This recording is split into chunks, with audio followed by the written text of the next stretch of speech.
Hi there. To give a little context, here's a quote from LeBloc taken from our discussion at the end of Season 2. Is there one thing you'd like to see in Season 3? For Baral to die a horrible death. What kind of death would you want for Baral? Something involving flames. You know what? Let's not drag it out. Just Okay. take him out, and I don't want to have to hear his death screams. Be careful what you wish for. Welcome to Epilogue Podcast, the show where we discuss some stuff that happened on a different show ages ago which nobody really cares about anymore.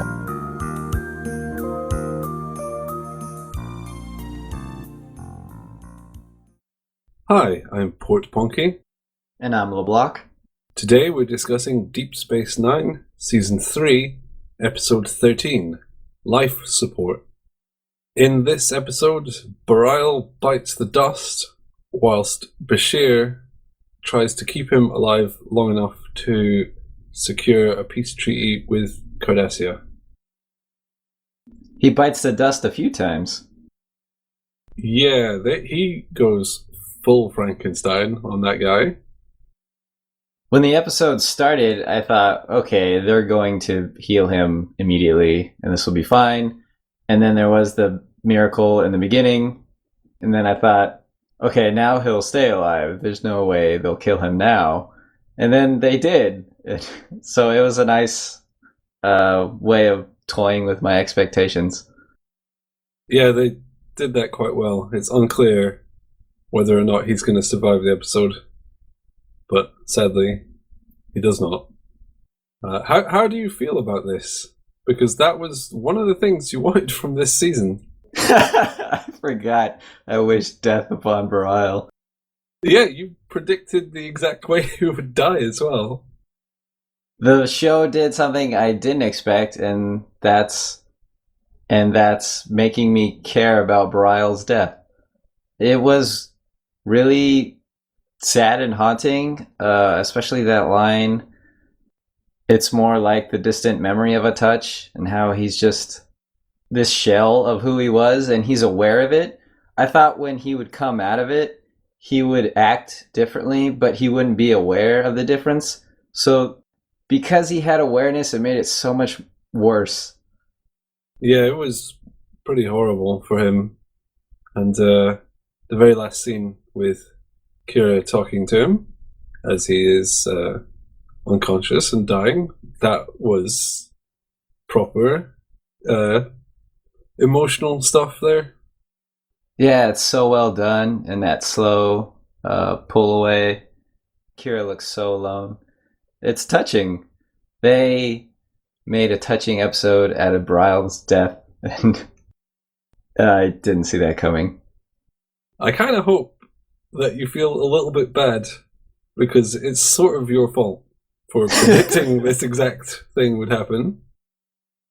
Yeah, I did feel bad, and I felt bad in the beginning of the episode too, when Bashir first revives him. I thought, I was making really stupid jokes in my head. Oh, he wasn't dead already? I thought he was already a corpse reanimated, and silly things like that. And then this episode made me feel like an idiot, a big fat jerk. Oh, that's okay. He's an odd character, and it's sad for a character, even if you don't like them very much. Like, I wouldn't say we disliked Baral. I'd just say he was an odd, quirky guy, and the episodes he was in were usually a bit dull or strange. Yeah.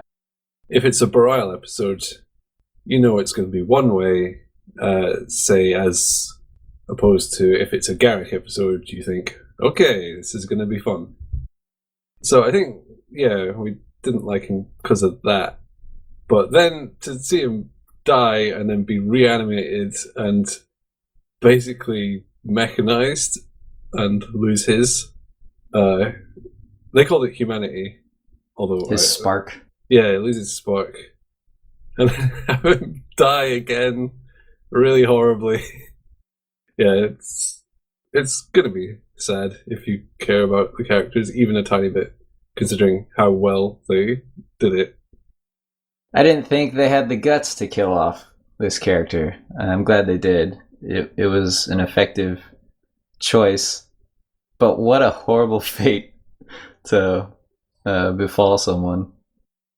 Not just the death, but then having to deal with the reanimation and the awareness of it. It's awful. I said at the start, Bashir went full Frankenstein. He didn't hold back with random experimental Yeah. stuff. We have the return of Bashir throwing ethics to the wind.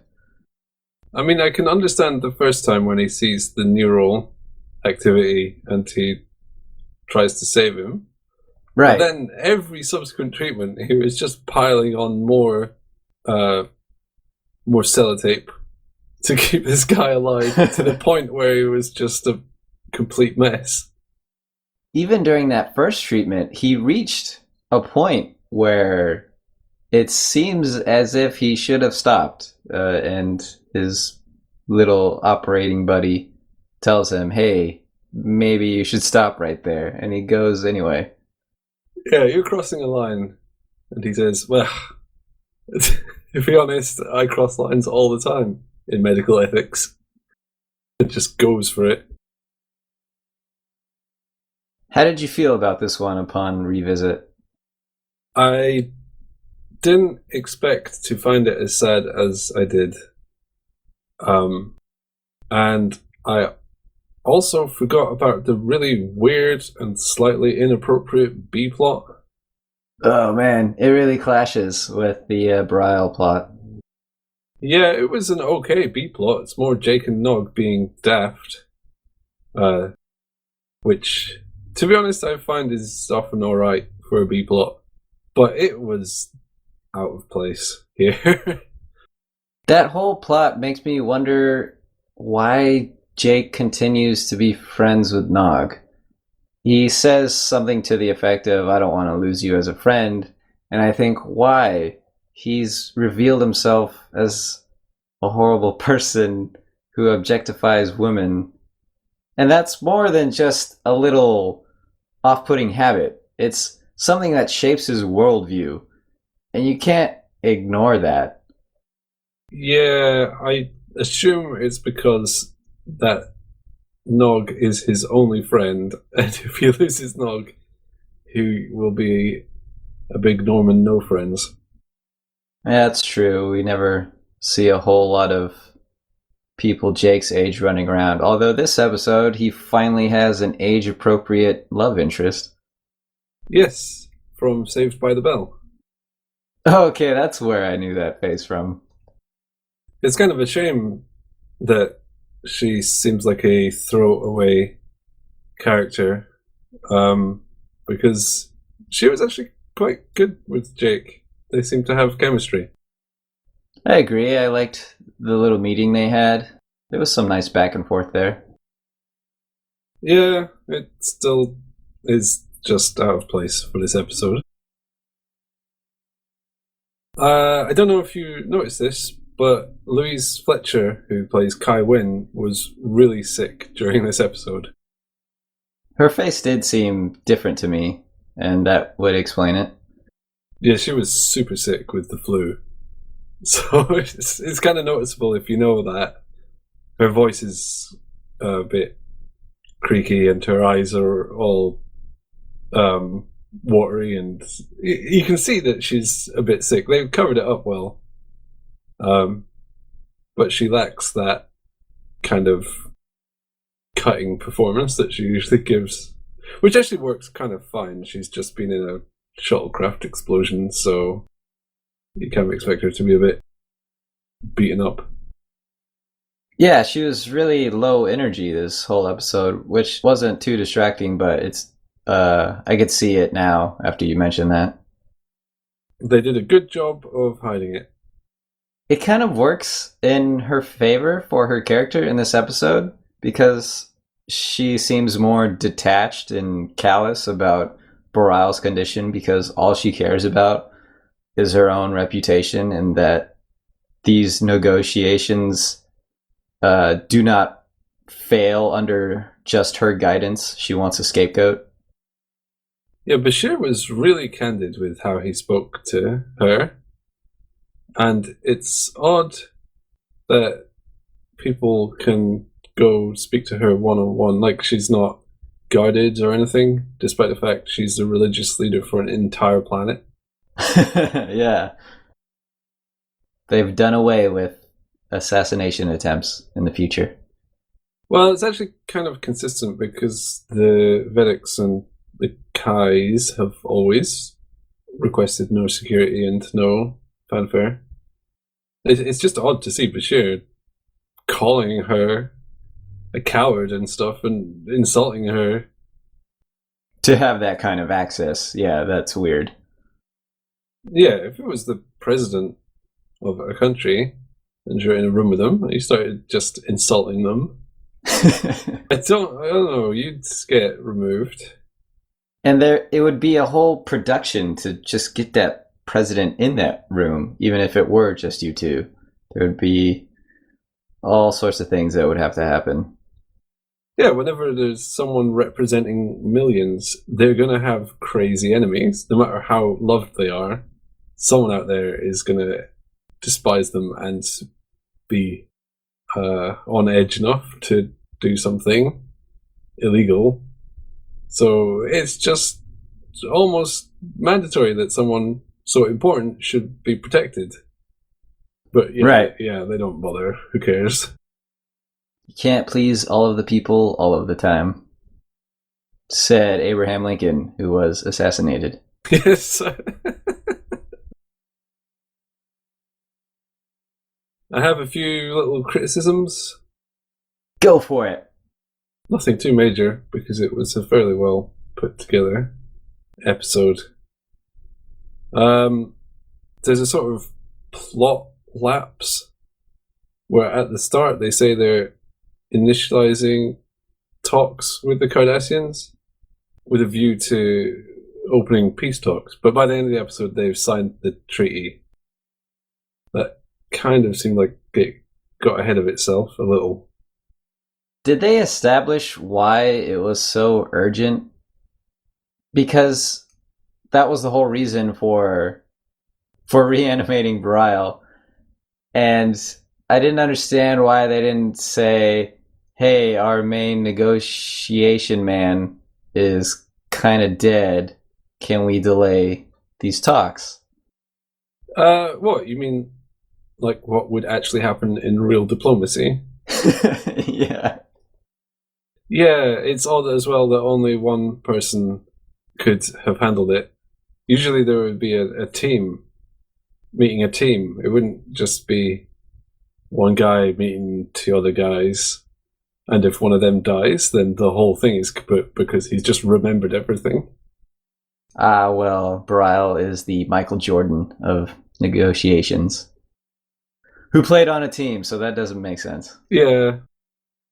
But that was distracting for me. I couldn't get over why they kept pressing that he needed to be alive right this moment and he couldn't go into stasis and hope for better treatment. Well, my next point is that whilst he is dead the first time, they put him in stasis, and that's why his brain doesn't have oxygen deprivation problems or brain death. Now, they specifically state he's been dead for 40 minutes and in stasis for most of that. So, obviously, putting someone in stasis is a procedure that takes a lot less than 40 minutes. And taking them out seems to just take a few seconds. Yeah. Now, they want to keep him alive as long as possible, but he refuses to go into stasis.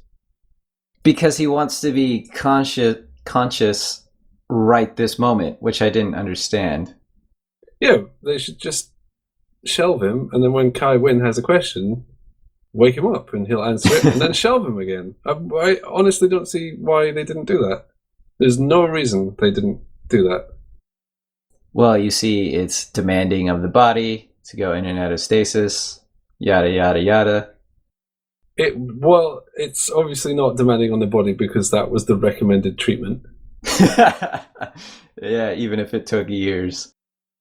Yeah, so I don't know why they didn't shelve him, because then he could have lasted for weeks.